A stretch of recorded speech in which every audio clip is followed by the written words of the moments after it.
Muda dan berbahaya, berisi bukan berisik. Selamat datang kembali di DPI Muda, everybody. Welcome back. Dimana ya pundit-pundit masa depan kita.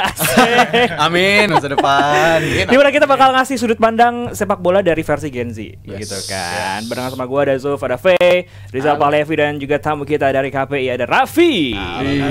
Selamat datang. Selalu ada tamu kita DPI Muda. Gimana Raffi? Alhamdulillah baik sih untuk hari ini. Cerah banget bajunya ya.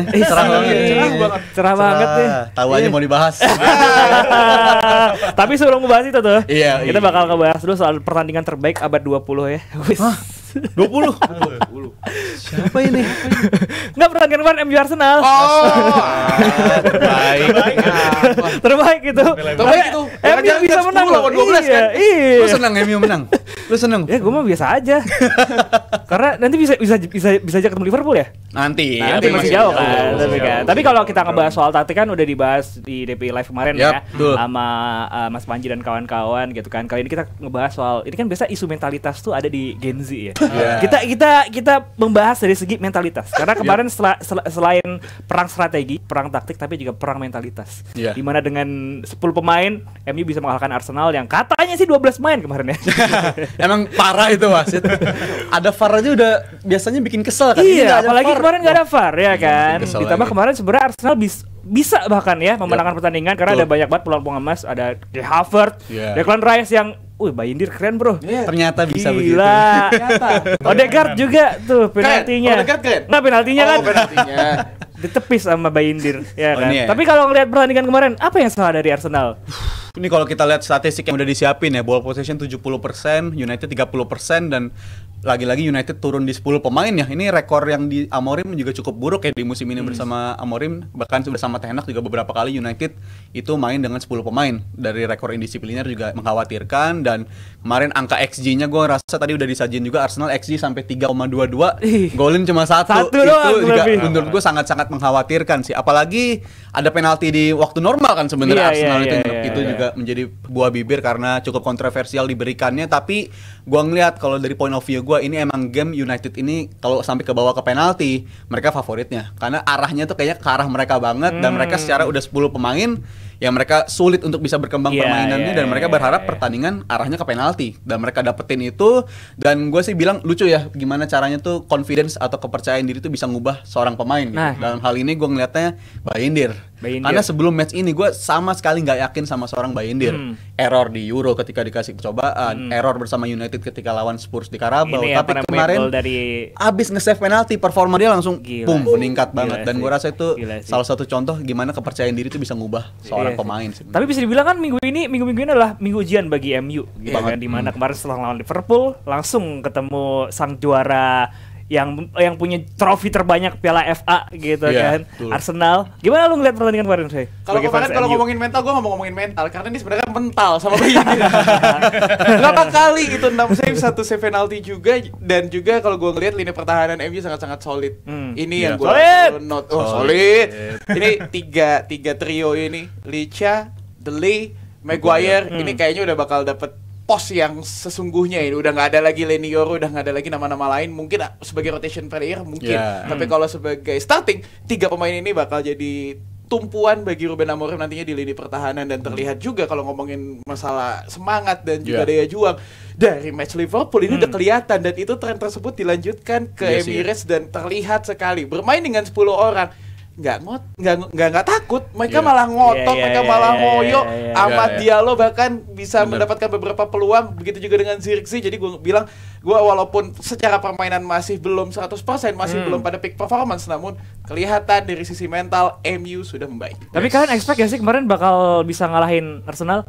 Nggak terlalu expect sih, apalagi kan enggak, maksudnya kalau misalnya secara ranking ya, Arsenal itu kan peringkat 2 ya, MU 13 kan ya. Poinnya tuh justru MU poinnya tuh lebih dekat sama Ipswich dibanding Liverpool. Ingetin terus nih ya. Tapi ini perlu digarisbawahi ya. Kalau di FA Cup itu ada nama fenomena The Magic of the FA Cup. Ya jadi banyak nih peristiwa-peristiwa di zaman dulu gitu. Bukan peristiwa, pertandingan ya. Kok peristiwa sih, pertandingan sebelumnya itu banyak tim-tim underdog tuh justru mengalahkan tim-tim besar gitu. Salah satu paling terkenal adalah Wigan Athletic ngalahin Manchester City. Lu nyamain MU sama Wigan underdog. Maksudnya lebih ke Magic of the FA Cup-nya. Bukan nyamain MU. Iya. Ya walaupun emang gak jauh beda sih. Tadi dipotong nih, bagus nih, tadi dipotong nih. Ada potongannya MU underdog Magic of FA Cup. Iya kan ngalahin peringkat 2 gitu. Itu kan suatu keajaiban gitu buat MU gitu. Siapa sih fans MU yang nyangka gitu? Pasti udah pada pesimis duluan. Apalagi kayak waktu itu lawan Liverpool kan ya pada udah takut dibantai nih. Ternyata bisa menyimbangkan gitu di Anfield Stadium gitu. Nah, mungkin aku juga mau nambahin tadi terkait yang udah Bang Rizal sampaikan terkait David Raya ya sebagai penalty saver ya. Nah, David Raya ini kalau misal aku baca statistiknya juga di transfer market itu jelek gitu terkait penalti save-nya gitu. Dari 40 penalti, dia tuh cuma bisa 4 doang save-nya. 4 save. 10% berarti ya? Iya. Yang terakhir itu tahun 2023 ketika lawan West Ham United di 28 Desember 2023 itu penaltinya Ben Rahma waktu itu. Walaupun waktu itu West Ham menang 2-0 ya lawan Arsenal gitu. Tapi ya ini menunjukkan kalau Arsenal itu David Raya cukup buruk gitu terkait persentase penalti save-nya gitu seperti itu. Dan gue sepakat sih Magic of FA Cup ya, yang mana musim lalu pun juga Liverpool farewell tournya klub kan dirusak sejak kalah sama MU di Amad Diallo kan. Dan itu menurut gue MU ya statusnya datang ke pertandingan ini menurut gue yang nyangka bisa menang apa enggak, ada juga yang nyangka. Kita hari Jumat gue sama lu ya, gue bilang gue lebih jagoin MU daripada Arsenal. Faktor apa? Juara bertahan cuy. Juara bertahan. Mereka musim lalu udah nunjukin mereka main jelek pun tetap bisa dapetin hasil, dan menurut gue ini masih berlaku di MU musim ini. MU kalau lawan tim besar, gue selalu bilang 50-50. Kecuali kalau ketemunya Bournemouth, Newcastle. Justru malah lebih susah ya. Itu lebih susah bagi mereka. Jadi menurut gue ini udah jadi cerita bagi MU di 2 musim terakhir lah menurut. Tapi terbukti sih udah 3 kali ketemu tim besar. City bisa dikalahin. Liverpool yang digadang-gadang Liverpool bakal membantai MU bisa ditahan imbang. Arsenal bisa dikalahin. Tapi yang menurut menarik juga pertandingan kemarin adalah sepak bola tanpa VAR. Iya. Gila ya. Dimana kita ingat era-era sebelum COVID tuh, dimana ya kemarin banyak kontroversial yang nggak bisa dicek secara VAR gitu. Itu yang bikin bumbu-bumbu pertandingan kemarin tuh makin mantep ya kalau gue lihat. Gue kayak ngeliat era 2000-an awal ya, apalagi di saat penalti kemarin, di saat Maguire melakukan pelanggaran dan 2000-an awal penalti. Pantesan lu suka ngeliat MU juara sama Ferguson dulu ya. Dulu gitu kan. Udah tahu kan dari mana. Makanya gitu tuh. Tapi gue kemarin ngeliat gue mental pemain-pemain ini maksudnya tidak hanya mental MU tapi juga Arsenal di sini juga fight-nya wah seru banget. Gue kayak nostalgia akhirnya ke bawah ke pertandingan 2000-an, kita ngelihat banyak clash juga terjadi antara pemain.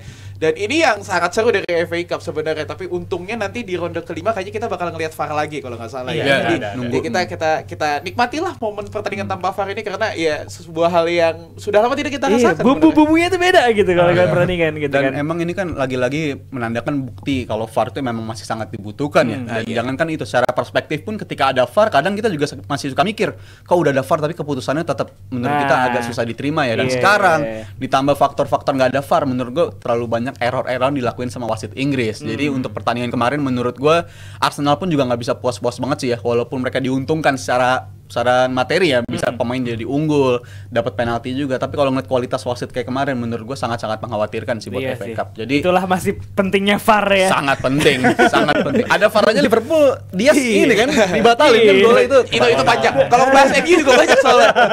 Gak inget sudah. Dan gue jadi inget Bayindir pun gol pertama seharusnya bisa lebih bagus kan. Mereka bola dari Gabriel. Jadi menurut gue momen pertandingan kemarin ya emang milik Bayindir banget sih. Dan lagi-lagi Arsenal kurang apa lagi sih, peluang udah sebanyak itu. Havertz menurut gua kemarin jadi salah satu match terburuk dari Havertz, dan udah nggak ada fans Arsenal yang nyanyi 60 million down the drain lagi ya, udah nggak ada yang nyanyiin itu. Dan menurut gua makin jadi tanda tanya apakah mereka akan bergerak di bulan ini. Apalagi Havertz mandul banget, dan ditambah Gabriel Jesus kemarin cedera kan, tarik keluar, jadi mengkhawatirkan sih buat Arsenal jujur menurut gua. Iya sih, jadi so far lihat pertandingan kemarin, mentalitas kah yang membuat MU bisa menang atau mungkin modal nekatnya si Amorim nih menurut lo? Kalau menurut gue sih di sini juga ada modal nekatnya Amorim ya. Kenapa gitu? Karena sebenarnya kelihatan dari pemilihan Bayindir tuh sebagai kipernya gitu. Nah kalau misalnya kita lihat nih di musim ini nih, Bayindir tuh cuma main di 3 match doang. Itu di EFL semua ya. Pertama yang lawan Barnsley yang 7-0, kemudian lawan Leicester City, kemudian yang terakhir lawan Tottenham Hotspur gitu. Nah, kalau misalnya kita lihat Arsenal di sini, Arsenal tuh tim inti semua tuh kalau misalnya kita lihat. Walaupun ada beberapa yang cedera ya, jadi digantikan yang lain gitu. Nah, dalam hal ini tuh Amorim itu mempercayakan 100% lah kepada Bayindir, walaupun Bayindir ini jarang main, lebih ke Onana gitu. Jadi dalam hal itu bisa gue katakan si Amorimnya tuh nekat karena memainkan Bayindir. Padahal di match sebelum itu tampil buruk yang kejebolan 4 gol lawan Spurs. Bahkan kejebolan dari corner itu kalau menurut gue ya, ini menurut gue ya, kalau misalnya kejebolan dari corner itu salah satu aib terbesar sebuah kiper ya. Apa istilahnya kalau gue Olimpico ya. Itu salah satu aib terbesar ya. Selain ini ya, aibnya kayak Karius yang ngasih bola ke Benzema final UCL 2018. Lu ngikutin aja. Kebangetan. Pokoknya itu aibnya kiper kayak begitu kalau menurut gua gitu. Aku jadi inget nih, bagi fans MU menurut gua jangan sampai terjebak best result analysis gitu. Jangan karena Bayindir kemarin bagus jadi mikir oh ini jadi kiper andalan kita nih, bisa jadi kiper kedua kita yang cocok. Karena sering kejadian ya kayaknya. Sering kejadian. Karius sebelum error dapat kesempatan pertama kan. Dia di Champions League datang jadi pilihan pertama, di Premier League juga sejak bulan Desember waktu itu jadi pilihan pertama. Tapi lagi-lagi namanya kalau kata Roy Keane, bahasanya Roy Keane, macan tutul tuh mau tutulnya lu otak-atik segala macam, tetap aja macan tutul-tutulnya bakal keluar-keluar juga. Dan gua ngeliat Bayindir ini terlalu banyak error di sebelum pertandingan ini. Bahkan di pertandingan ini pun masih error. Jadi untuk sekarang, untuk seterusnya Onana jelas masih nomor 1. Tapi kalau Bayindir bisa konsisten kayak begini, ya dia bisa ngasih perlawanan lah. Jangan terlalu nyaman bagi Onana. Karena gue ingat musim lalu Onana Min-1 terbang ke Piala Afrika aja dia masih tetap dimainin kan lawan Wigan. Jadi ini menandakan bagi Bayindir sendiri juga harus berubah kan, juga harus meningkatkan performanya, ya standarnya harus kayak Arsenal, jangan malah naik turun terus sih. Standarnya kayak Arsenal? Kayak match lawan Arsenal. Gue langsung standarnya kayak Arsenal. Kayak Raya gitu. Tapi kayak Onana lawan Liverpool juga bagus sih. Bagus sebenarnya itu loh sebenarnya. Kiper di Manchester United krusial karena ya mengalihkan bola juga dari belakang, itu yang dibutuhkan sebenarnya sama taktiknya dari Ruben Amorim. Tapi sayangnya memang kalau gue ngelihat Bayindir untuk geser Onana masih belum bisa, karena memang kalau kita lihat distribusinya masih belum terlalu baik. Banyak sekali bola-bola yang masih belum bisa sampai ke wing ataupun ke striker. Tapi yang gue salut adalah memang mentalnya sih. Ini benar-benar kemarin pertandingan mental sampai akhirnya gue ngelihat ya MU masih bisa memenangkan pertandingan. Dan Arsenal ini kalah juga karena mental karena mentok terus. Gue nggak ngerti kenapa, udah banyak banget peluangnya, XG juga besar, tapi sayang banget. Gue bilang ya kayaknya ini Arteta juga udah mentok sih sebenarnya. Arteta mentok. Tapi emang kemarin kan udah mulai ada beberapa pandit kita yang Mas Aldi pun juga bilang akhir musim kalau emang Arteta nggak bisa berbuat banyak, pecat aja gitu. Pochi juga salah satu orang yang kontra banget. Dari dulu gitu kan. Ini udah apa ya, waktu pembuktiannya buat Arteta kah musim ini? Menurut gue sangat sih ya. Dan gue bilang sekarang FA juga udah tersingkir. Ini menurut gue jadi memberatkan posisi dia juga. Dan sekarang semuanya tergantung dari Premier League dan UEFA Champions League menurut gue. Kalau sampai di dua-duanya nggak ada yang istilahnya kuat gitu mereka secara performa dan secara hasil, menurut gue sulit untuk mempertahankan Arteta. Karena dari segi fase ini udah musim keberapa bagi Arteta, dan kalau kita bandingin apple to apple ke Pep lah, kan kita selalu benchmarknya itu Pep. Di musim yang sama kayak musimnya Arteta sekarang, itu Pep udah ngelakuin yang namanya jual si Raheem Sterling, jual Gabriel Jesus. Dia udah siap untuk ngelakuin fase selanjutnya. Dan sekarang Arteta progres yang di tahap fase apa gitu bagi Arteta. Jadi menurut gue pertanyaan sekarang tertuju ke dia, dan segala sesuatunya kalau nggak sampai sukses arahnya ke dia. Dan sekarang fanbase pun juga Arsenal kalau lihat di luar udah terpecah kan.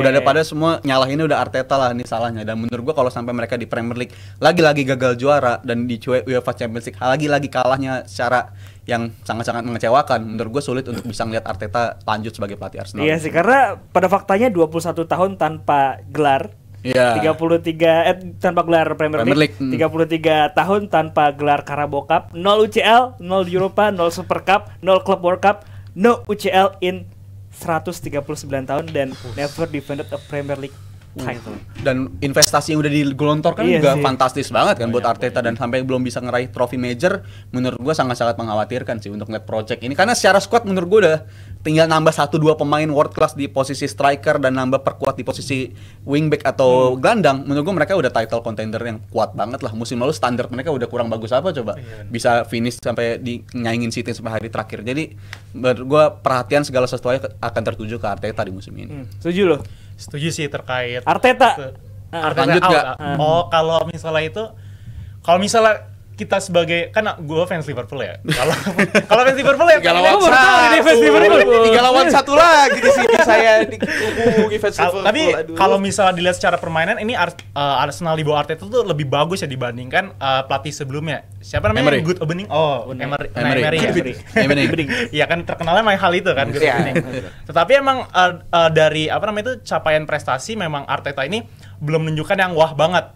cuma juara FA Cup, Community Shield itu doang gitu. Dan kurang berbicara banyak tuh di Champions League gitu. Apalagi di Liga Inggris ya, mereka selalu keserimpet mulu lah gitu di pertengahan musim gitu. Nah kalau misalnya tadi kan Bang Rizal udah bilang mereka tuh udah investasi tuh banyak banget gitu. Bahkan investasi bodong. Bagus.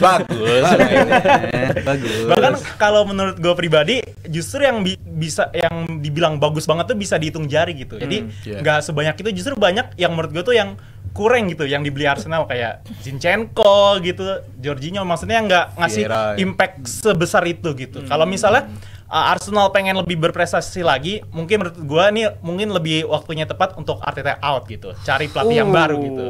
Tapi susah juga sih, pelatih juga lagi nggak banyak. Iya sih, itu juga banyak. Tapi yang menarik adalah tadi pernyataan dari Rizal bahwa nanti di Januari harus bisa belanja pemain nantinya satu atau dua pemain untuk bisa menjadikan Arsenal sebagai striker sih kalau gue lihat. Jadi kita udah mulai masuk juga nih ke pembahasan transfer window yang menurut gue menarik. Itu dia.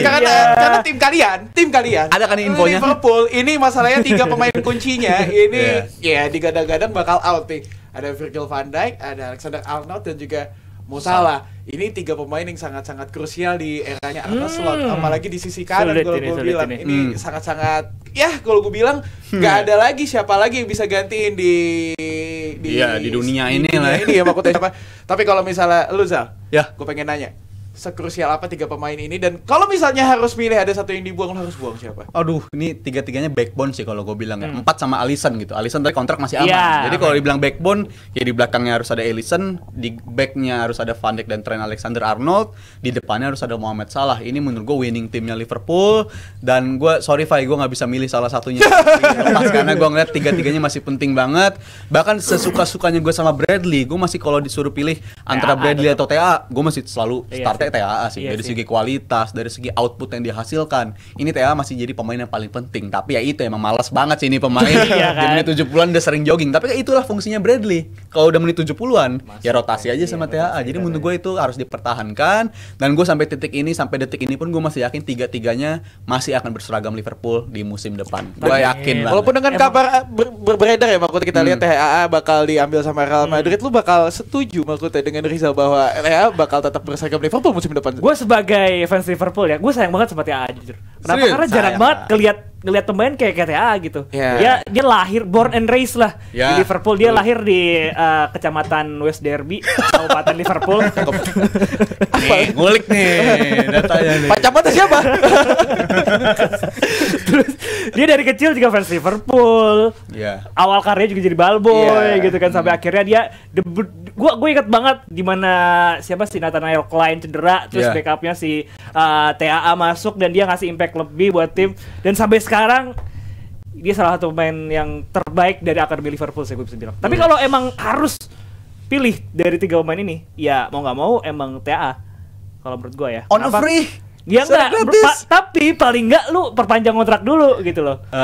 Karena ya baik lagi. Januari loh ini masalahnya. Ini udah nggak bisa nih. Kalau free ya. Ngeri ini. Cuman kalau dari kebutuhan tim gitu kan, Virgil van Dijk udah pasti nggak bisa dong. Karena kalau kita lihat kemarin pun kesalahan dari kita kemarin TA kesalahan, Konate kesalahan, yang nge-backup siapa? Virgil van Dijk. Mo Salah juga kita masih butuh banget, karena walaupun musim lalu kita lihat dia udah mulai habis gitu kan masanya, tapi musim ini dia bangkit lagi, dan gue bisa bilang salah satu Ballon d'Or candidate. Ballon d'Or kandidat di tahun 2025 adalah Mohamed Salah. Ya, jadi kalau mau ngelihat dari yang ya amit-amit mereka bakal lepas, menurut gue yang salah satu yang bisa kita lepas yang realistis adalah TAA. Oh no. Setuju dengan TAA, karena kalau kita lihat juga sebenarnya berita dari Mo Salah ini santer beredar, ya belum ada kepastian juga bakal kemana nantinya musim depan. Kalau gue pribadi justru malah nggak setuju nih sama Bang Dava. Gimana? Malah gue justru kalau gue ya kan, ini sebenarnya sulit ya pilihannya kalau kita sebagai fans Liverpool. Sulit banget nih. Siapa di antara 3 ini yang paling cocok buat keluar gitu. Maksudnya yang mendekati keluar, mending siapa gitu. Kalau gue malah justru mending Salah aja yang lebih keluar gitu. Dibanding TAA ataupun Van Dijk gitu. Tapi ada alasannya. Kalau Van Dijk tentu karena dia kapten kan. Dan sekarang sepertinya itu nyari center back yang setara sama Van Dijk itu tuh susah gitu ya. Hampir impossible. Siapa sih yang tersedia di market gitu paling harganya fantastis. Iya, paling mendekati Hinkapie ya, walaupun nggak selevel Van Dijk, tapi ya masih muda-muda gitu, susah banget gitu. Tapi kalau misalnya di winger kanan sebenarnya juga susah nih yang cari selevel Salah gitu. Paling mahal semua tuh kayak Saka. Saka nggak mungkin dilepas juga mahal. Kecuali kalau Saka emang pengen juara Champions League. Itu dia. Jangan stay di situ. Itu tantangan bagi Saka. Benar. Lu salah. Kalau gue salah, kenapa? Karena kan kalau misalnya kita lihat di umur-umurnya nih kan Van Dijk 33, Salah 32 gitu. Nah, kalau menurut gue kan kalau misalnya winger itu kan kunci utamanya itu kan di kecepatan ya. Kalau misalnya, walaupun Salah emang bagus ya terkait assist, abis itu playmaking-nya dan lain-lain gitu. Tapi kalau misal masalah speed, kalau misalnya sekarang sih kalau menurut gue itu udah berkurang gitu. Jadi dia kayak udah sulit buat lewatin lawan dan lain-lain gitu. Terus kan Salah ini kan tipikal yang rada egois ya, apa namanya itu pemainnya gitu. Jadi takutnya nih kalau misalnya terlalu dikepanjangin gitu, apa namanya itu justru membuat keburuk gitu buat chemistry tim. Walaupun kalau sampai sekarang belum kelihatan ya, dan mungkin nggak akan kelihatan, semoga nggak kelihatan terkait hal tersebut. Gitu. Soalnya waktu itu kan pernah kan isunya yang Salah sama Mane berantem itu. Jadi tapi mereka kan nggak, maksudnya dari performa mereka masih bisa ngejar quadruple kan musim itu. Iya, ngejar quadruple. Walaupun waktu itu pas abis Piala Afrika ya di 2022 itu drop parah. Salahnya menurun. Biasa kayak gitu tuh abis Piala Afrika langsung drop tuh. Iya, capek banget. Itu satu faktor yang juga harus diperhatikan sebenarnya, karena memang Piala Afrika ya di saat apa Zal, kalau waktu itu lo ngomongnya apanya? Apa festive period? Festive period lanjutnya sama Afrika kan capek banget. Capek banget itu jadi salah satu faktor, makanya mungkin apalagi untuk tahun depan itu kan di Piala Afrika harus saya berarti ya. Untuk tahun depan udah digeser jadwalnya kalau setahu gua. Udah nggak di tengah tahun lagi. Emang kampret itu. Sejak udah nggak ada Jurgen Klopp baru digeser. Pas ada Jurgen Klopp jadwalnya di situ terus. Emang digembosin banget ya Liverpool di era itu. Tapi kalau soal Salah tadi, gua sih lebih pilih dia stay karena untuk ke depan emang secara speed dia menurun, tapi dari segi kreativitas kita lihat Messi lah. Ketika Messi kecepatan udah menurun, apakah dia ditaruh di winger terus? Kan enggak, dia akhirnya digeser ke area tengah atau digeser ke area gelandang ke belakang. Gue ngeliat Salah nih bisa potensi main kayak begitu karena dari segi output assist dia, dan lu kadang ngeliat dia lah kalau ngasih assist, anjir kita nggak ngeliat passing bisa ke sana, kok dia bisa dia bisa ngasihnya ke sana gitu. Lawan Spurs ada ya begitu. Kita ngeliat orang-orang mikirnya ngasih bakal ke area luar, dia bakal ngasih ke dalam. Dari segi kreativitas ini pemain yang sangat-sangat bisa diandalkan menurut gua. Tapi kalau pilih satu, siapa yang bakal keluar lu? Tadi kan harus pilih dong, harus pilih dong. Antara Van Dijk ya. Masalah. Gue milih TAA. Walaupun yang paling muda ya. Gue harus pilih TAA karena gue keinget kata-kata Mourinho tuh yang gue pernah bahas di DPI muda juga. Emang TAA ini dari segi usia 25-26 lah, tapi dari segi pengalaman dan dari segi jumlah main dia udah main, ini udah ribuan menit dibandingkan sama pemain-pemain usia 25-26 di seumuran dia. Jumlah main dia, kaki-kakinya tuh otot-ototnya beda gitu. Dan TAA tiap musimnya lo perhatiin, emang dia pernah injury free lagi? Nggak. Udah nggak pernah. Musim lalu pun kenapa ada Bradley ya karena TAA cederanya 2 bulan, 3 bulan. Jadi menurut gua dalam prospek 4 tahun 5 tahun ke depan kita mungkin akan ngeliat TAA tuh performanya menurun. Ya ceilingnya udah kelihatan lah dari TAA ya. Secara Rashford ya. Iya, peaknya tuh terlalu muda, produknya terlalu cepat gitu. Jadi menurut gue kalau harus milih ya dari segala faktor itu yang gue sebutin ya TAA sih. Apalagi Madrid kan yang seperti Mas Firji pernah bilang di episode berapa gitu. Madrid ini tahu persis lah gimana cara datengin pemain secara gratis. Udah dibuktiin secara bertahun-tahun. Udah tahu. Tiap tahun tuh pasti ada aja gitu. This goes on gitu. Iya, nggak perlu keluar duit, mereka tahu caranya. Dan bagi pemain Liverpool sendiri, mau lu bilang secinta apapun, Owen kurang cinta apa sih sama Liverpool? Nah itu. McManaman kurang cinta apa sama Liverpool? Tapi kan ada cerita di baliknya. Akademi, cinta banget. Tapi kalau Madrid yang ngetok pintu, menurut gue susah ditolak. Udah lain cerita. Susah ditolak. Kalau Madrid gue juga tadi pengen ngaitin TAA sama Michael Owen karena memang secara proyeksi karir mirip-mirip lah. Dia muncul di umur-umur yang cukup muda dan sampai akhirnya sekarang ya ada gosip untuk pindah ke Real Madrid. Kita berpindah ke Manchester City nih. Yang limpingnya juga udah kelihatan sebenarnya dari ceiling udah kelihatan. Kevin De Bruyne dan juga Ilkay Gundogan yang katanya roh permainan dari Manchester City. Tapi kalau gue lihat treatment dari Pep Guardiola kok seperti ini. Apakah ini murni cuma karena performanya yang udah menurun, Dav? Kalau menurut gue emang ya gue bisa bilang kayaknya City emang udah harus nyari backup dari KDB dan juga Gundogan ya. Kenapa? Karena kalau gue ngelihat gitu kan, City ini kan ya Pep tahu sendiri lah kayak kemarin Phil Foden yang dia menang Player of the Year gitu kan. Tapi musim ini bahkan dia lebih milih Savinho daripada Foden gitu kan. Nah ini mungkin bisa aja kejadian sama si Gundogan sama KDB. Dia terlepas dari KDB di musim ini kan banyak cedera. Terus juga banyak back faktor lain lah. Cuman kan yang kita lihat juga sekarang yang paling aktif di bursa transfer walaupun punya banyak masalah kan City juga udah dapat 2 pemain nih, si Marmus sama siapa kemarin si Uzbek 3 malah sama Vitor Reis. Vitor Reis 3 sama Kusanov. Iya, Kusanov dari Uzbek, iya kan. entah gimana ntar, walaupun bukan posisi si KDB dan juga Gundogan ya yang dibeli ya. Tapi kita lihat itu nanti. Dan ini KDB kan kontraknya juga akhir musim habis ya. Iya, Tapi itu makanya. nggak ada yang ngomongin kan, nggak kayak Liverpool digonjang-ganjingin. Jadi menurut gue jadi cara treatment pun beda gitu kalau menurut gue juga. Dan KDB masih jadi pemain yang penting, tapi bagi City lebih penting lagi gimana caranya mempersiapkan life after KDB. Karena nggak selamanya KDB bisa perform kayak musim lalu terus, dan terbukti musim ini semuanya drop kan. Ya kalau kita lihat di lini pertahanan dia udah beli, di lini depan juga udah beli Marmoush juga, tapi di lini tengah ini kira-kira opsinya nih Raf. Karena tadi gue denger Raffi nyebut Hinkapie, ini kayaknya nama-nama yang cukup unik yang jarang terdengar mungkin, tapi Raffi tahu kira-kira opsi yang terbaik untuk Manchester City di lini tengah siapa? Oke, mungkin berarti harus tipikal, kalau misalnya cari tipikal kayak Kevin De Bruyne atau apa Toni, mirip-mirip sama Toni Kroos ya, apa maksudnya kreatif dalam playmaking, terus juga menciptakan apa namanya itu long ball yang bermanfaat gitu. Kayaknya lumayan sulit ya kalau misalnya cari di posisi CMF gitu. Mungkin siapa ya? Gak kepikiran juga sih siapa namanya yang nama-nama yang mungkin setipe sama Kevin De Bruyne. Mungkin ada, tapi pemain Liverpool. Siapa? McAllister. Oh iya. Nah, itu Jones. Keren Curtis Jones. Enggak apa-apa banget. Jangan dia pecinta kucel. Pertahanin anak lokal. Anak lokal. Agam sih tuh harus diperhatiin sama Rizal pokoknya. Harus fine. Ada Sobu di sana, pokoknya di dukun tetap kucu kalau Rizal. Harus ada. Iya, makanya. Tapi menarik sih gue ngeliat ini kan City kedatangan tadi ya Marmoush, di mana dia salah satu pemain terbaik di Bundesliga. Kemarin gue siaran tuh ngeliat Fanatik Bundesliga. Last match Marmoush kemungkinan. Iya, last match Marmoush golin dia bahkan mencatatkan klub rekor pemain pertama yang mencetak 16 gol di Frankfurt.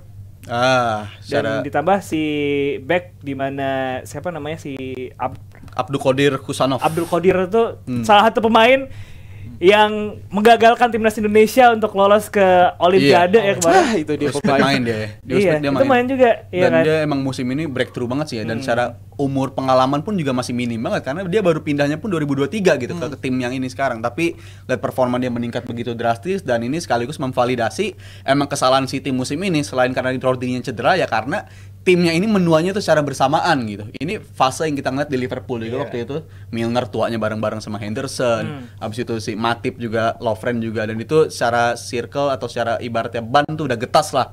Udah harus umurnya diganti, dan sekarang City kayaknya telat nyadar untuk ini bukan City banget menurut gua. Mereka telat bergerak, dan mereka harusnya bergerak di akhirnya di bulan summer lalu ya, tapi bergerak di winter menurut gua telat, tapi ya emang harus dilakukan. Dan Walker kan juga udah bilang, Guardiola bahkan udah mengonfirmasi ya kayaknya dia bakal cabut. Dan ini lagi-lagi ini yang gue suka dari City, mereka ruthless gitu, mereka kejam, nggak peduli lu legend, nggak peduli lu udah ngasih kita berapa trofi ya, kalau lu udah nggak kita butuhin ya lu bakal kita lepas aja gitu. Mereka nggak takut ngelakuin itu. Lu sesuka-sukanya sama Aguero dulu ngasih lu juara, tetap aja dilepas-lepas gitu kan. Itulah City di era sebelumnya pun juga sudah terjadi makanya kalau kita lihat. Walker kan win rate-nya City ketika dengan Walker dan tanpa Walker lebih tinggi ketika tanpa Walker kan. Di musim ini itu pertama ya. Memang musim ini memang menurun udah sangat jauh banget kalau gue bilang dari Kyle Walker. Tapi kita sedikit pindah membahas Arsenal karena ya kemarin gue ngeliat juga performanya Jorginho nih, yang kabarnya kontraknya bakal habis musim depan nih, kayaknya dibuang aja sih ya saya. Kalau dari Jorginho. Untuk Jorginho ya menurut gue secara faktor usia dan dari segi kualitas, gue suka Jorginho, selalu bisa ngasih ketenangan di area tengah. Tapi emang apakah dia bisa digantikan? Sangat bisa digantikan menurut gue. Dan Arteta yakin pasti udah mantau hal ini juga. Tapi ya lagi-lagi kalau emang mau nyari pengganti ya harus nyari levelnya tuh yang udah bisa nganterin lu bersaing untuk trofi lah. Jangan lagi lu beli pemain yang istilahnya tuh tanggung gitu. Beli Fabio Vieira cuma buat untuk pesaing doang, itu menurut gue nggak akan berdampak serius banget, karena ini usianya Saka menuju usia emas. Rice juga lagi usia emas, harus dimanfaatin.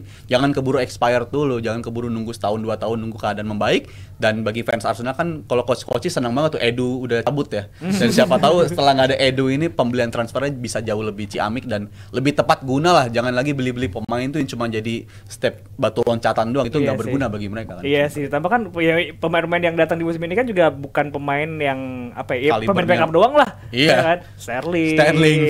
Yang juga dia bahkan ya main cuma jadi backup doang. Iya. Kemarin juga mainnya nggak terlalu bagus pas lawan MU juga. Benar. Sterling juga. Wah, makanya ya ini Arsenal harus bongkar pasang sih. Dan juga ada satu nama yang cukup menarik nih yang bakal habis kontrak, Jimmy Vardy. Cocoknya kemana kira-kira? Arab sih gua. Arab sih. Maksudnya what did you expect bro sama pemain yang udah 38 tahun? Dekat ke 40 ya? Iya, dekat 40. Jimmy Vardy. Dia udah mau 40 ya ternyata. Iya. Ini pemain yang kau bilang CV-nya tuh CV paling menarik sepanjang sejarah Premier League dah. Juara Premier League udah, relegated udah, dapat player of the month, player of the season pernah. Ini orang emang karakternya unik banget sih kalau menurut gue. Tapi kalau gue sih pengen dia pensiun aja lah sama Leicester. Pensiun sama Leicester berarti ada opsi perpanjangan kontrak artinya untuk Jamie Vardy. Singkat aja tapi dia harus pensiun di Leicester, nggak boleh di tempat lain menurut gue. Ini udah terlalu banyak jasanya untuk Leicester dan legend ya bisa dibilang legend. Premier League legend, dan gue bilang dia layak menutup karirnya di Leicester City. Ini pemain yang bisa dibilang istilahnya bukan GOAT, bukan elite, tapi streets will never forget. Ini pemain. Tapi sedikit ke Raffi. Kayak dia di Darwin Nunes ada kemungkinan cabut. Jamie Vardy cocok nggak ke Liverpool? Yang enggak lah. Nunes infonya ya? Iya, Nunes ke Al Hilal. 70 juta euro. Pound sampai euro sih.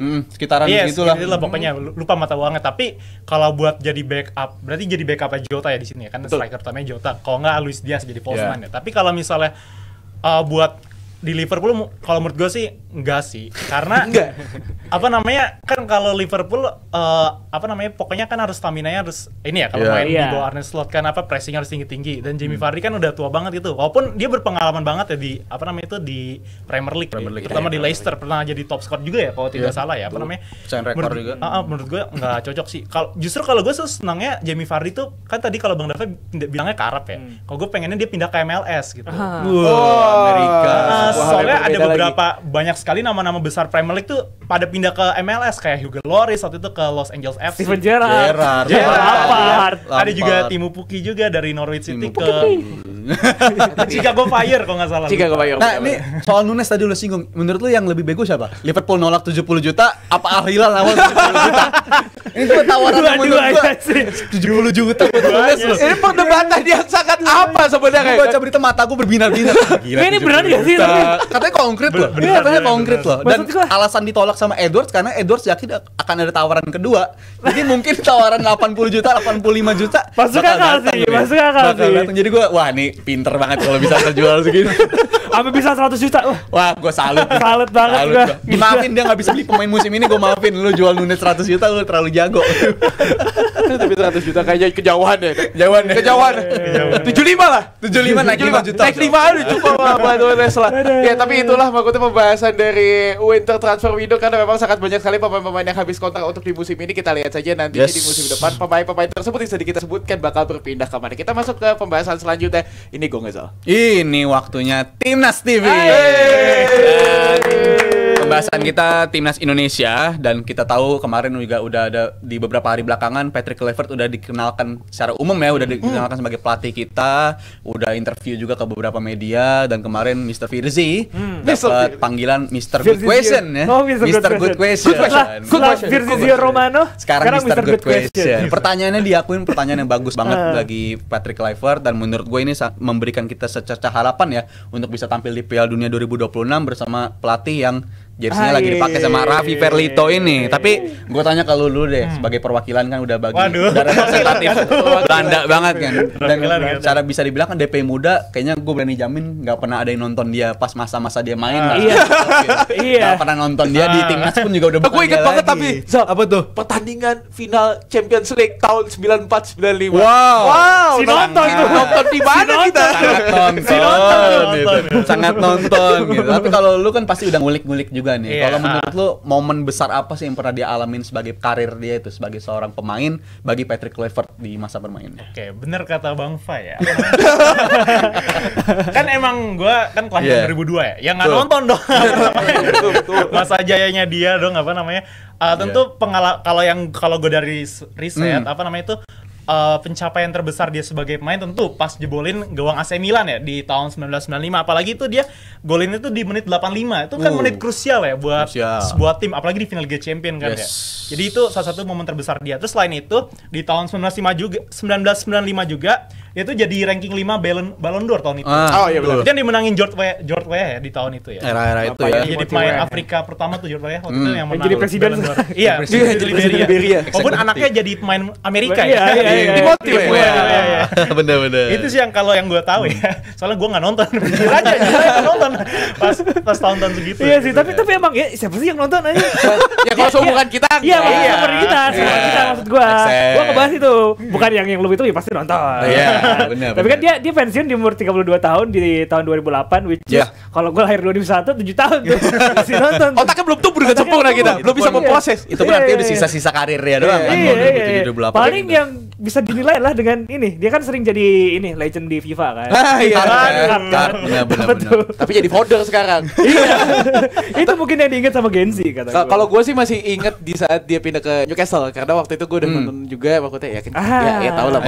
Secara umum jadi ketahuan kan, jadi kebuka lah. Pindah ke Newcastle di saat 4 pemain Barcelona dibuang tuh. 4 pemain Belanda dibuang dari Barcelona dan akhirnya pindah ke Newcastle juga ngasih impact yang cukup bagus juga di Champions League. Tapi ya gue yang nggak ngerti adalah setelah dari Newcastle padahal performanya bagus dibuang, akhirnya balik lagi ke Valencia. Itu yang memori gue cuma di situ doang tentang Patrick Kluivert, karena sebenarnya secara CV kalau kita lihat ke belakang ini pemainnya memang salah satu striker terbaik yang dimiliki oleh Belanda. Iya. Dan secara karir dia meledak di usia muda ya. Bisa dibilang usia mudanya karirnya melonjak banget, dan uniknya dia di Newcastle, habis itu Valencia, habis itu Los Lille ya kalau nggak salah. Habis itu pindah juga ke PSV. Itu pindahnya secara gratis-gratis semua ya. Dia secara karir juga dia sedang berusaha di ujung-ujung karirnya tuh nyari klub terbaik bagi dia juga yang cocok bagi dia. Tapi ya bukan hanya pelatih doang yang datang, tapi yang pastinya dia juga kemungkinan bakal bawa gerbong-gerbong pelatihannya juga nih. Tapi kalau lu sendiri Zef, apa aja yang udah lu tahu soal staff pelatih yang bakal dia bawa gini? Kemarin ya nambah baru ya. Pelatih fisik kita yang auranya sangat pelatih fisik gini. Keren. Itu branding ya katanya. Pelatih fisik banget ini kayaknya nih. Yang dilatih ya. Siap auranya. Ada Quentin Jacoba ya kan, yang sebelumnya dia ini pemain keturunan Belanda yang sempat tapi membela negara Curaçao. Iya, sempat pemain di Curaçao. Jadi dia keturunan Belanda. Ya mirip-mirip lah sama kebanyakan pemain kita yang keturunan Belanda tapi main di Indonesia gitu. Ini diasporanya Curaçao gitu kan. Dia pernah satu kerjasama juga sama si Patrick Kluivert ketika di Curaçao, dan juga sebelumnya di Turki Adana Demirspor gitu di tahun 2023. Dan sebelumnya dia ini juga sempat ada di NAC Breda. CV-nya dia ya. CV-nya ada juga dia lebih sering menjadi pelatih fisik ya sama performance manager.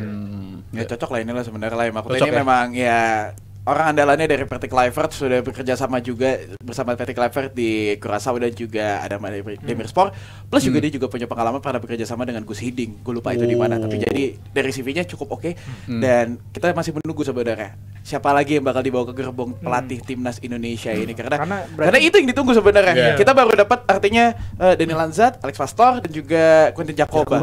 Nah, kita belum tahu lagi dua asisten pelatih dari Indonesia dan juga pelatih kiper, pelatih striker yang desas-desusnya kan dengan banyak nama-nama besar yang bisa masuk ke gerbong kepelatihan timnas Indonesia. Maetimo, Berlinders, itu kalau beneran si Berlinders. Christian Gonzalez juga menyatakan kesiapannya loh untuk pelatih. Bisa ya, dan di Mas Firzi juga gue baca di artikelnya Maetimo juga udah menyatakan dia siap-siap aja kalau dipanggil buat jadi karena kan kemarin di U17 World Cup kan dia jadi ikut dia datang ke sini, kan? Kanada pelatih manajer lagi Kanada di U17. Tapi kalau lu sendiri, lu excited gak ngeliat gerbong-gerbong yang dia bawa? Dan beberapa hari ke depan mungkin kita akan dihiasi oleh media pengumuman nama-nama staf kepelatihan ini. Dan menurut lu siapa aja kalau menurut lu yang bisa menjadi buah bibir untuk ke depan ini? Karena isunya udah banyak banget soal staff ini. Kalau gue sih excited ya. Kalau kan tadi udah dijelasin sama Bang Fai kalau udah ada 3 kan, tadi ada Lanzat, kemudian Pastur, sama satu lagi Quentin Jacoba ya. Kalau misalnya banyak orang tuh bilang nanti Pastur yang bakal jadi otak di belakang timnas Indonesia gitu. Karena kan dia udah sukses banget nih ngebawa beberapa tim, bahkan Almer City yang belum pernah ke Eredivisie dia bawa tuh promosi untuk pertama kalinya gitu. Nah, jadi gue excited sih terkait asisten-asisten yang baru ini. Terus tadi pertanyaannya dari Bang Rizal, kira-kira siapa aja nih prediksi dari gue yang bakal ngisi kepelatihan tim kepelatihan lain, staff lain. Kan udah beredar nama tuh di internet. Itu namanya ngeri-ngeri itu namanya. Nama besar semua. Gue pas pertama kali lihat, ini beneran nih. Beneran nih apa dibayar berapa nih? Mereka mau jadi asisten pelatih ini. Kan muncul nama Martin Stekelenburg kayak jadi pelatih kiper, kemudian ada Dirk Kuyt legend Liverpool jadi pelatih striker. Kemudian ada Pipeliners juga jadi Dirk ya waktu itu ya. Dirk rumornya ya. Nah, kalau misalnya ini semua kejadian beneran sih, kayaknya ya lumayan ada optimisme sih kalau dari gue pribadi buat ya walaupun kita sebagai fans juga harus optimis dong. Maksudnya yang berlebih. Dan lu berbicara soal optimis setelah ngeliat interview pertama dari Patrick Kluivert di depan publik Indonesia, lu ngeliatnya apa yang lu tangkap dari rasa-rasa dan juga jawaban-jawaban dari dia gitu? Gue suka lagi karena kan kemarin pelatih-pelatih sebelumnya kan kita ngelihat gak banyak ada space untuk ada bicara begini bicara kayak gini, di mana dia datang udah langsung diwawancara sama media gitu kan, bahkan dengan pertanyaan-pertanyaan yang menusuk gitu kan, sangat menusuk, di mana ia mematahkan isu-isu yang beredar gitu kan, soal match fixing segala macam, terus juga soal yang pernah jadi brand ambassador segala macam gitu kan. Gue suka sih jujur, kenapa? Karena kita jarang banget ngeliat pelatih yang lugas gitu loh. Kalau misal dikasih ada pertanyaan dijawab, dan ini pelatih Eropa banget gitu. Dia nggak suka sama pertanyaannya, ya udah dia tinggal jawab kalau dia nggak akan ngasih statement soal itu gitu. Dan kemarin gue ngeliat emang dia tipikal orang yang bisa mengontrol suasana ya. Jadi ini poin plus juga untuk timnas kita, di mana ya dinamika kemarin kan terjadi karena ruang ganti juga gitu. Jadi poinnya adalah dia ini menurut gua bisa menjaga suasana di ruang ganti dengan pemain-pemain kita. Lu setelah ngeliat senior kita seperti Mas Firzi interview langsung, lu gimana nggak jawaban-jawabannya dia? Lu puas nggak sama jawaban-jawaban yang dia kasih? Jawaban-jawabannya oke kok, makanya dengan gue membandingkan dengan pelatih-pelatih terdahulu ya. Ini salah satu pelatih dengan komunikasi yang paling baik yang gue harapkan nantinya ini juga bisa dilakukan di manajemen pemain-pemain timnas Indonesia, karena balik lagi kita kalau merunut ke sebelumnya, permasalahan tadi sudah disebutkan oleh Dava, ada dinamika di sana. Ya semoga saja nantinya dengan adanya manajemen yang baik dari seorang Patrick Kluivert ditambah dengan kombinasi oleh Alex Pastor, lalu nanti ada Daniel Lanzat, belum lagi kalau misalnya Pep Lijnders beneran kejadian, ini benar-benar excited sih gue untuk nungguin lanjutan kualifikasi Piala Dunia menghadapi Australia dan juga Bahrain nanti. Itu dia ya. Kita lihat aja yang tentu yang pasti kita harus optimis gitu kan, menatap terutama lawan Bahrain, kita harus bisa bounce back lah, kita harus bisa balas dendam karena kita sendiri. Lawan Australia gue juga pede kok. Australia juga, maksudnya kan kita punya dendam tersendiri loh. Betul itu. Bumbu tersendiri ya. Target berarti 4 poin ya. 4 poin. Dan itu 4 poin bukan kata kita loh, kata pelatihnya langsung kan. Jadi kita bukan yang ngasih target 4 poin, kata pelatihnya langsung mau 4 poin, dan kita dukung semoga bisa realisasikan itu. Nah kalau tadi Patrick Kluivert kan targetnya 4 poin. Nah target kalian berapa poin nih? Karena kita masuk ke kuis kita di trivia.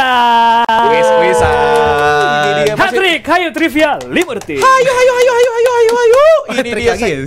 Gak jadi 5 detik tapi. 5 tetap dihitung 5 detik. Tetap dihitung 5 detik berapa. Ya, ini masih sama ya. Kalau kita lihat dari rulesnya sama dengan episode DP Muda kemarin, nanti kita akan dibagi menjadi 2 grup, di mana nanti gua akan bersama dengan Dava dan Rizal selalu bersama dengan bintang tamu, kali ini bersama Raffi. Gua enggak mau sombong-sombong dulu deh. Betul. Anda jangan jumawa, tolong. Ternyata dia yang menjawabkan itu lalu. Saya jawab pertanyaan pertama, habis itu hilang sudah kesempatan kita. Ya nantinya kan ada 10 pertanyaan jebret tim yang nantinya akan dijawab secara bergantian. Nantinya gue akan menghadapi Rizal terlebih dahulu, lalu nanti bergantian Dava menghadapi Raffi, lalu nanti Raffi akan menghadapi gue, begitu juga seterusnya nantinya. Akan ada 10 pertanyaan. Siapapun yang kalah nanti akan mendapatkan punishment, nantinya akan muncul di Instagram dari Jebret Media. Itu kita dia, langsung masuk ke pertanyaan pertama. Salaman dulu dong kita ya. Salaman kan. Iya. Mainkan. Bel. Gue serahin ke Raffi. Raffi belnya apa Raffi? Oh bebas nih. Bebas. Lu yang nentuin. Net. Ya kita bingung. Bukannya udah ganti ya? Waduh. Udah ganti. Kita kontaknya dia. Not gitu ya. Oke. Let's go. Kita ya. Pertama. Oke, siap. Rizal versus Faye. Pertanyaan pertama. Arteta datang ke Arsenal di musim Net 2011-2012. Sabar. Lanjut. Ulang ya pertanyaannya. Oke. Arteta datang ke Arsenal di musim 11-12. Berapa usia Arteta saat itu? Not 2. 41 tahun. Mampu salah lah. Itu saat itu. pas jadi pemain, Mbak. Pas jadi pemain. Sorry. Net 30. Salah. Enggak. Jawabannya 29. Tipis banget. Tipis itu 41 kurang itu jadi 29. Tipis. Bisa. Pertanyaan kedua untuk Raffi dan Dazu. Apa tadi not ya? Iya, lu not. Pertanyaan next. Sebutkan 2 tim yang pernah dibela KDB di Bundesliga. 3, 2, 1. Lagi siapa? Satu lagi. Net. Not. Net. Raffi dulu. Wolfsburg. Aduh. Werder Bremen. Betul. Betul lagi. Lupa satu lagi satunya. Gua udah Anjir. Faye versus Raffi. Waduh. Kredibilitas gue ini. Siapa lawan Leicester saat juara FA Cup 2021? Finalnya. Net. Ya, Dimina. Betul. Chelsea. Betul. 2-1 Tielemans. Gimana nih bro? Daf, gimana Daf kita Daf? 2-0 ya. Buka dulu pertanyaannya. Daf. Dansu versus Rizal. Apa tim yang pernah dibela Odegaard di Belanda yang juga pernah dibela salah satu pemain timnas Indonesia saat ini? Tiga. Berat. Satu. Nyerah ya. Nyerah. Heron Kane. Berat juga sih tetap. Nggak kepikiran. Gue gak kepikiran sih. Gue inget pas jersey-nya biru merah soalnya. Biru-biru gitu. Let's go. Dia pernah di VTC juga. Iya, pernah di VTC tapi nggak ada. Main kita VTC. Keturunan aja belum Ian jadi Manhoef. ini Miliano Manhoef, Jonathan iya. waktu itu. Pertanyaan kelima, skor sementara 2-0. Apa tim Bayindir sebelum ke Fenerbahce? Aduh. Gila. Sebelum ini. Takut ketukan nih gua. Aduh. Susah. 5, Susah. 4, 3, 2. Not. Gua. Fenerbahce. Sebelum. Sebelum Fenerbahce. Sebelumnya cuy. Sorry. Bukan Nggak fokus lagi gua. Saya. Gak fokus lagi. Bang.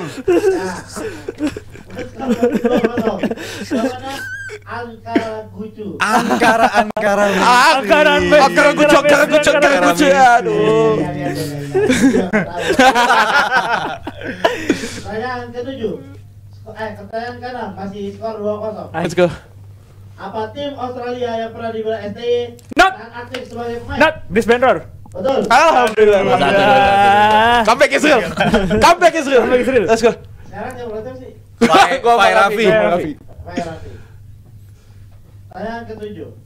Apa tim yang pernah diperkuat Denny Lanzat di IPL? Not. Wicked Athletic. Betul. Let's go. Comeback Israel bro. Kalau lu kalah sama tamu diganti lu. Itu dia masalahnya. Tolong ya. Sekarang 2 sama. Di mana Patrick Kluivert mengawali karirnya sebagai pelatih? Net. Pelatih ya bukan pemain. Gua buru-buru banget lagi. 3, 2, 1. Gua kasih ini deh, clue. RDVC di tim RDVC. Aja. 3, 2, ada boleh lu? Not. Boleh play. BSV. Betul. Ya. Azad Akmar. Dikit gua antara BSV atau AZ tadi. Pelatih striker. Striker. Oke. Pertanyaan ke-9. Wah, Segit. Ayo. Berapa jumlah gol Bambang Pamungkas di timnas Indonesia? Allahu Akbar. Lupa. Net. Salah. Nyoba ya. Iya. 56. Salah. Aduh. Jauhan gitu. Kebanyakan. Not 27. Salah. 38 jawabannya. Wah. Sekarang Dandu sama Daf. Raf.